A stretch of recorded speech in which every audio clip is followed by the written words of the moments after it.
যাদের পায়ের পিছনের মাংসপেশিতে ব্যথা করে প্রায় সময়, তারা এই ব্যায়ামটি করতে পারেন। এটি হলো স্ট্রেচিং এক্সারসাইজ।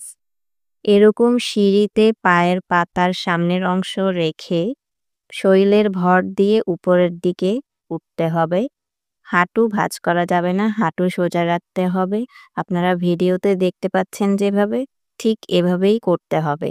এভাবে পায়ের পাতা সামনে অংশ রেখে শরীরের ভর দিয়ে ১০ সেকেন্ড দাঁড়াবেন। ১০ সেকেন্ড দাঁড়ানোর সময় আপনি ফিল করতে পারবেন আপনার পায়ের পিছনের অংশে টান লাগছে। এই টান লাগাটাই মূলত স্ট্রেচিং। এভাবে স্ট্রেচিং এক্সারসাইজ করলে পায়ের মাংসপেশির মাসল পাওয়ার বাড়বে। এভাবে ৫ থেকে ১০ বার করে করবেন। এটি নিয়মিত করলে আপনার আস্তে, আস্তে মাসল পাওয়ার বাড়বে এবং ব্যথা কমবে। এরকম নিত্য নতুন টিপস পেতে আমাদের সাথেই থাকুন। ধন্যবাদ।